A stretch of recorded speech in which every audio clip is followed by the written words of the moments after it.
And I think of all the preseason storylines, I'm not sure how many are more interesting than this marriage between Sean Payton and Russell Wilson, which on some level actually begins tonight. So what can you tell us from what you observed? Look, there was a lot of talk about how he's lost weight and he looks slimmer and fitter this year, and I think that's true. That's acknowledged all the way. Even he said so. What's interesting about this is Sean Payton is installing, Sean Payton's offense, which involves a lot of detail, a lot of personnel changes, a lot of stuff that happens on the fly, and I think he's going to need Russell Wilson to stay on script a lot more than Russell Wilson did last year. The thing about Russell throughout his career is he's been a guy that goes off script and does very, very well when the play breaks down.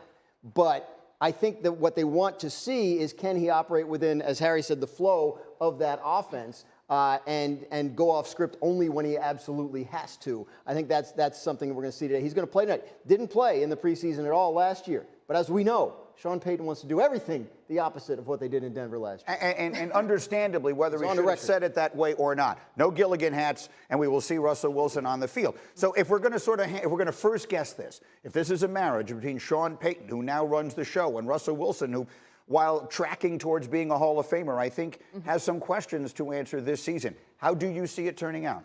Well, if they're installing Sean Payton's offense, you know that that's going to contain a lot of play action. That's an element of the game that was missing from the Denver Broncos offense last year. And we know that the protection issues that they had up front didn't really do Russell Wilson any favor.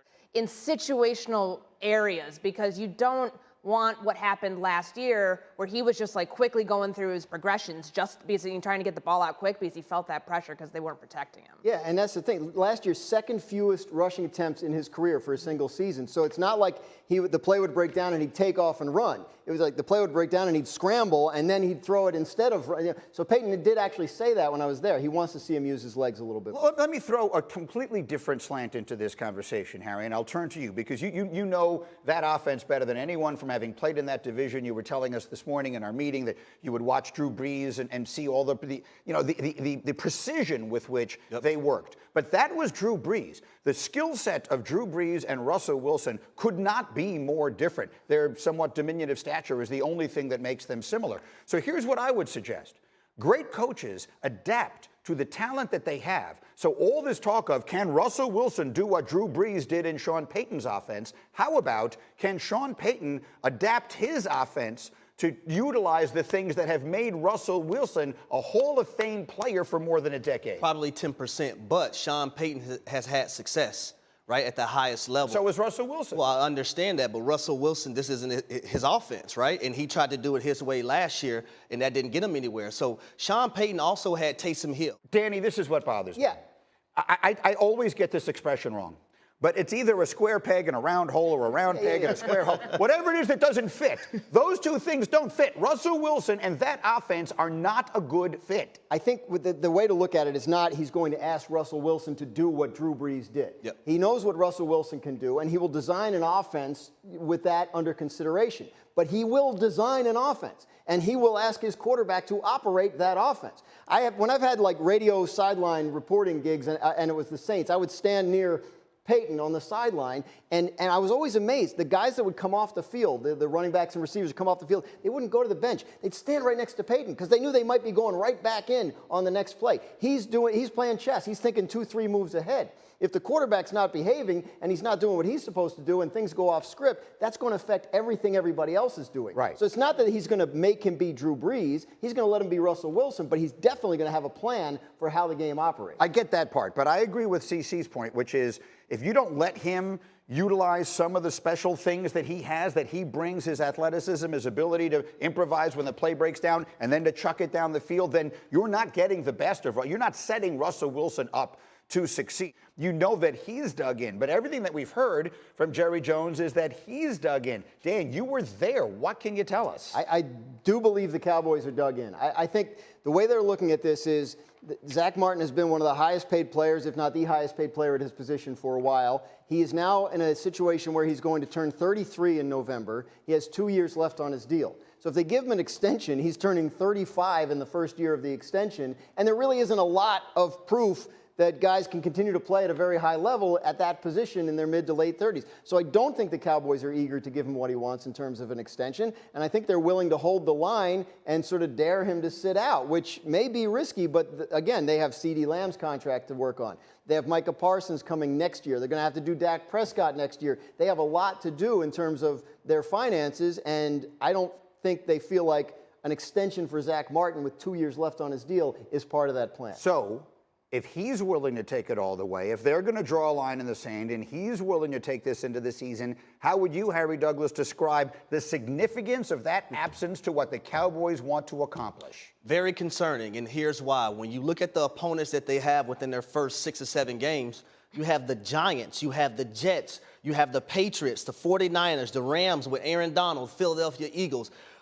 A common denominator with all those teams, they don't have no meow kitty cats over there on their defensive line. They have some straight dogs, Greeny. And if I'm a defensive coordinator going against the Dallas Cowboys without Zack Martin, I'm going to get my best players who are lethal on these defenses that I'm talking about matched up with the backup guy who would now be filling in for Zack Martin to take advantage of him. Okay, so I have brought Cronin here today to solve this problem for everyone. Courtney Cronin, if you will, tell us exactly what should happen now.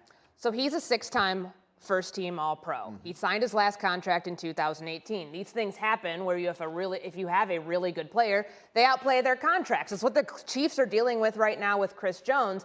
This holdout, super concerning because of the interior pass protection, how important that is for Dak Prescott. You don't want him throwing 15 to 17 interceptions again this season.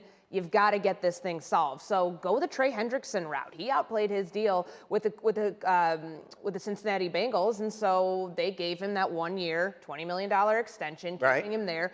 Up the ante a little bit here, Jerry. You're going to be splitting hairs, and I just don't see any world in which this team wants to be a Super Bowl contender without having your best offensive lineman, arguably the best interior offensive lineman in the NFL. That said, you had an even better idea when we talked about this earlier.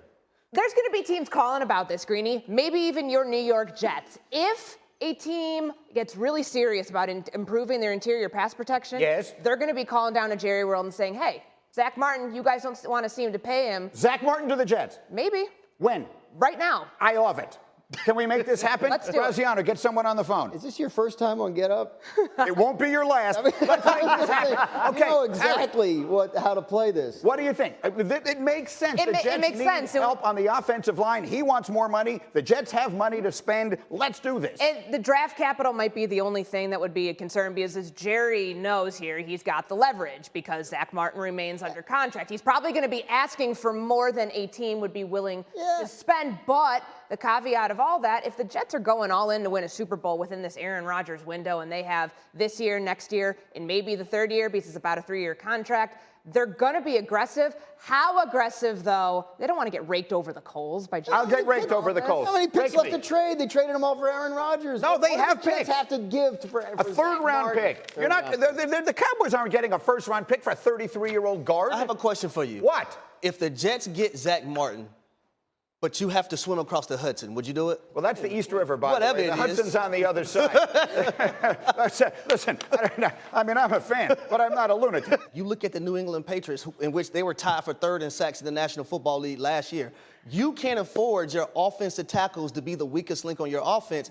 Also, Aaron Rodgers not having that protection and his elite arm talent not being able to show because he can't get balls off. So Look, I think it's important. If Aaron Rodgers is not standing by the time they get through that gauntlet of a first 6 games of the season, then it won't make any difference what happens from that point forward. And Cronin, we're going to touch on the Rams a little bit later and how they went all in and now they're paying.